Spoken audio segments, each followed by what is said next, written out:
मैं खुला और मैं 38 जिला के साथी के साथ चैलेंज कर रहा हूं, अगर आपने मेरी बात को ध्यान से नहीं सुना, अगर आपने मेरी बात को नहीं माना, तो मैं बिल्कुल रोड पे उतर के आत्मदाह करूंगा, जिसकी जवाबदेही आपको लेनी पड़ेगी और मेरे परिवार की जवाबदेही आपको लेनी पड़ेगी। फिर से हमको रोजगार चाहिए और 60 साल के लिए चाहिए। हमें कोविड रिचार्ज नहीं चाहिए, 3 महीने का रिचार्ज नहीं चाहिए, हमें 60 साल का चाहिए। उनको देखने वाला कहीं नहीं है। तभी ये मंत्री जाते थे उठ के कोविड का जांच लेने, तभी ये मंत्री जाते थे उठ के कोविड का लाश समेटने के लिए। हमने जांच भी किया है, हमने लाश भी समेटा है और उस व्यक्ति के बच्चे का फर्ज भी अदा किया, उसका दाह संस्कार भी किया। नमस्कार, जय हिंद। आप देख रहे हैं हमसफर भारत और मैं हूं आपके साथ अंजलि ओम प्रकाश। यहाँ पे कुछ लोग धरना प्रदर्शन कर रहे हैं और धरना प्रदर्शन है स्वास्थ्य विभाग के खिलाफ, यानी कि कहे तो हमारा स्वास्थ्य मंत्री है मंगल पांडे, उनके खिलाफ और नीतीश सरकार के खिलाफ भी, और कहीं ना कहीं भारत सरकार के अगेंस्ट भी ये खबर होती है। तो ऐसे में हम लोगों से पूछेंगे कि आखिर धरना करने का क्या वजह बन गया है, आप लोग क्यों इतना धरना प्रदर्शन? वजह है मैडम, हम लोग को नौकरी से हटा दिया गया। अच्छा, किस चीज़ का नौकरी? हम लोग कोरोना काल के लैब टेक्नीशियन है, जो हम लोग 4.5 साल तक बिना छुट्टी के, बिना कोई छुट्टी के हम लोग काम किए। उसके बाद सरकार हम लोग के क्या किया कि दूध के मक्खी की तरह निकाल के फेंक दिया। सैलरी वगैरह तो दी होंगी ना सरकार ने आपको? सैलरी का देती थी जानते हैं? 400 रुपया देती थी रोज की मजदूरी, 200 रुपया किराए हो जाता था। अच्छा। उसके बाद भी हम लोग कहे कि भाई चलो इज्जत की 2 रोटी है, हाँ। कम से कम यही में बाल बच्चा कम से कम खुश हो जाएगा, और इसी में हम लोग के बाल परिवार चल रहा था। लेकिन सरकार के सोचे थे कि सरकार बनेगी तो हम लोग के परमानेंट हो जाएंगे, लेकिन परमानेंट क्या करेंगे कि हम लोग के नौकरी। तो सरकार आप लोगों ने बनाया था रोजगार के लिए, क्या लग रहा है कि सरकार को आपने 3 बार बना दिया, रोजगार 3 बार में मिले? ना, ये खाली फोकस है कि 4 लाख नौकरी देंगे, 5 लाख देंगे। हम लोग 650 कोरोना योद्धा है, उसको क्या किया कि निकाल दिया नौकरी से, निकाल दिया। हाँ, मतलब यहाँ पे महिलाएं भी शामिल है, महिलाओं को भी कहीं ना कहीं। क्या लग रहा है कि आप लोग रोजगार की मांग के लिए इससे धरना करने से रोजगार मिल जाएगी? कोशिश तो करेंगे, अब सरकार की मर्जी। सरकार की मर्जी? तो सरकार किसने बनाया? आप ही लोगों ने बनाया? हम ही लोग ने, सही में हम ही लोग बनाए हैं। तो फिर क्यों ऐसे सरकार को बनाते हैं जिसके सामने आप लोग को धरना पड़ना पड़े, अपना हक मांगना पड़े? अपने हक के लिए तो इसलिए तो लड़ रहे हैं ना। मेरा हक अपना जो हमको दिए हैं, जो हक दिए हैं वो हमको सिर्फ वापस फिर हमको मिल सके। मतलब फिर से आपको रोजगार चाहिए? हाँ, फिर से हमको रोजगार चाहिए और 60 साल के लिए चाहिए। हमें कोविड रिचार्ज नहीं चाहिए, 3 महीने का रिचार्ज नहीं चाहिए, हमें 60 साल का चाहिए। चलिए, इन लोगों को 3 महीने की नौकरी नहीं, 60 साल की नौकरी चाहिए। 60 साल की नौकरी चाहिए। तो कैसे आप लोगों ने काम किया था कि सरकार ने आपको निकाल दिया? कोविड में हम लोग काम किए थे, 3 मंथ के लिए सरकार रखी थी, उनकी एग्रीमेंट 3 मंथ के लिए रखा गया था। 3 मंथ करके आज 4 साल हो गए। जब 3 मंथ के लिए बस एग्रीमेंट बना था और 4 साल आपसे काम कराया गया, और उसके बाद आपको निकाल कर फेंक दिया गया? निकाल दिया गया। मतलब दिक्कत आप लोग को किस सरकार से है, पहले ही बता दीजिए। सरकार से बस यही मांग है हमारी कि 60 साल हम लोग का कर दिया जाए, हम लोग का नौकरी वापस लिया जाए। क्या लग रहा है कि भारत सरकार नौकरियां वापस देंगी और आप लोग की बातें सुनेंगी? जरूर सुनेंगे हमारी बातें। हम लोग इतना 4 साल वक्त दे दिया है, तो हमारी बात क्यों नहीं सुनेगी? जब हटाना ही था तो 3 महीने बाद ही क्यों नहीं हटा दिए? 4 साल हटा देते, 3 मंथ में हटा देते। अब 4 साल क्यों काम नहीं? तो सरकार तो आप लोगों ने बनाई, आप लोगों ने चुनी, तो सरकार से दिक्कत क्या? किसी और डिपार्टमेंट में हम लोग गए भी नहीं। प्राइवेट हॉस्पिटल में बहुत लोग जॉब कर रहे थे, उनकी जॉब भी चली गई। आप रखिए, आपके लिए काम भी किए। अच्छा, उसके बाद अब वो भी खत्म हो गया। अब हम लोग क्या करेंगे?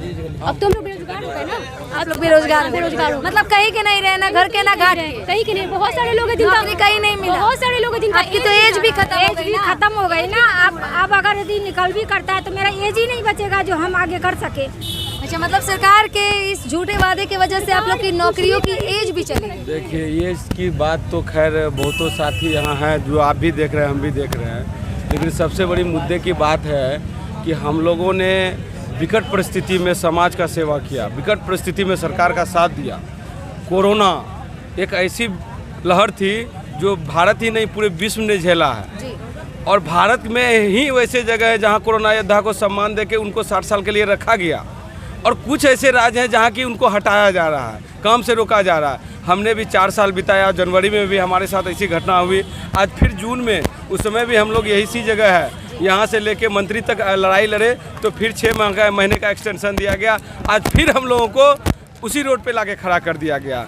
मैं सरकार से विनम्र निवेदन करता हूं कि जिस समय आप विपक्ष में थे उस समय आपने स्टेटमेंट दिया था, वो स्टेटमेंट मैं आपको दूंगा अभी। वो कहे थे विजय सिन्हा जी या जो भी विपक्ष में रहते हैं वो बयान देते हैं, ये नहीं कि विजय सिन्हा जी या लेकिन विजय सिन्हा जी का अभी सरकार है, माननीय उप मुख्यमंत्री है। नहीं, जिस सरकार ने बोला था कि हम सरकार में आके ये वादे पूरे करेंगे तो वो सरकार में आ गई है, तो आपका भी फर्ज बनता है कि आप उस सरकार से मांगे करें। वो सरकार से मांग हमारी पूर्ण होने से पहले तो हमको रोड पे लाके सरकार खड़ा कर दी। अब तो यही है कि आर पार की लड़ाई है और हमें बार बार काम से रोका जाता है, सबसे धुतकारा जाता है, घिन नज़रों से देखा जाता है। कोविड लैब टेक्नीशियन इतना मजदूरी सुनिएगा तो आपका दिमाग हिल जाएगा। एक लेबर का मजदूरी 600 रुपया, हम लेके पढ़े लिखे टेक्नीशियन लोग का मजदूरी 400 रुपया पर डे। सोच इसी से अंदाजा लगता रह सकते हैं कि कितनी मानसिकता इस सरकार के भीतर भरी हुई है। सरकार के भीतर अब आप लोग को मानसिकता लग रही है, लेकिन जिस दिन सरकार को आप लोग चुन रहे थे, बना रहे थे, तब आप लोग को ये मानसिकता नहीं थी। हमने वही किया।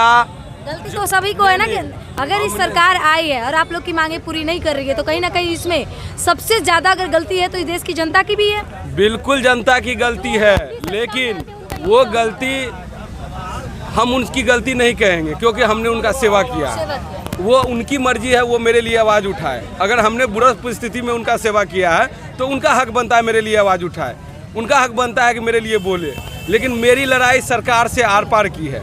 मैं आया हूँ मरने या आपसे निवेदन करने का, आप हमारी मांग को लेकिन आप मर जाइएगा, लेकिन ये मांग नहीं पूरी छोड़िएगा। तो मरने के लिए भी तैयार हैं। कोरोना जैसे बीमारी से चैलेंज कर रहे हैं कि हम मर जाएंगे। मैं खुला और मैं 38 जिला के साथी के साथ चैलेंज कर रहा हूं। अगर आपने मेरी बात को ध्यान से नहीं सुना, अगर आपने मेरी बात को नहीं माना तो मैं बिल्कुल रोड पे उतर के आत्मदाह करूंगा, जिसकी जवाबदेही आपको लेनी पड़ेगी और मेरे परिवार की जवाबदेही आपको लेनी पड़ेगी। बिल्कुल बिल्कुल आज सरकार से आर पार की लड़ाई है और ना तो हाथ जोड़ के निवेदन है। या तो मेरी निवेदन को स्वीकार कर लीजिए या मुझे रोड पे लाके खड़ा कर दीजिए आर पार की लड़ाई लड़ने। या तो आप तमाम लोगों को नौकरी दे या तो आप लोग या फिर आत्मदाह करने के लिए बोल दें। आपको बोलने में कुछ बचा ही नहीं हम लोग के पास। मेरा परिवार आज 7 रोज से मैं पटना में हूँ, मेरा परिवार खा रहा है या नहीं खा रहा उसको देखने वाला कोई नहीं है। जो महिला प्रेग्नेंट के समय कोविड में काम की, उनको देखने वाला, बच्चा को छोड़ के जाती थी वो, उनको देखने वाला कहीं नहीं है। तभी ये मंत्री जाते थे उठ के कोविड का जांच लेने, तभी ये मंत्री जाते थे उठ के कोविड का लाश समेटने के लिए। हमने जांच भी किया है, हमने लाश भी समेटा है और उस व्यक्ति के बच्चे का फर्ज भी अदा किया, उसका दाह संस्कार भी किया, का टेस्ट किया, उसके बच्चे उसका दाह संस्कार भी हमने किया। हमने बुरा परिस्थितियों में सरकार का साथ दिया है, लोगों का साथ दिया। हमें भी अपना हक दीजिए। मैं बस इतना ही कहूँगा, नम्र निवेदन है सरकार में बैठे जितने भी माननीय हैं, मैं आपसे फिर इंडिकेट करके बात कर रहा हूँ, आप मेरी मांग को सुनिए और नहीं तो आप भी तैयार रहिए। हमको मारने के लिए हम भी तैयार हैं, मार खाने के लिए। दूसरा इसमें तीसरा न तो क्वेश्चन मार्क होगा न आंसर होगा, फुल एंड फाइनल। तो जैसा कि आपने सुना, सरकार को चेतावनी दी गई है कि फुल एंड फाइनल है, या तो ये लोग आत्मदाह कर लेंगे या तो इनको नौकरी चाहिए। तो कमेंट करके बताइएगा वीडियो कैसी लगी। इतना इस वीडियो को शेयर कीजिए कि सरकार की आंखें खुल जाए या सरकार तक इस वीडियो को पहुंचाया जा सके। जय हिंद दोस्तों।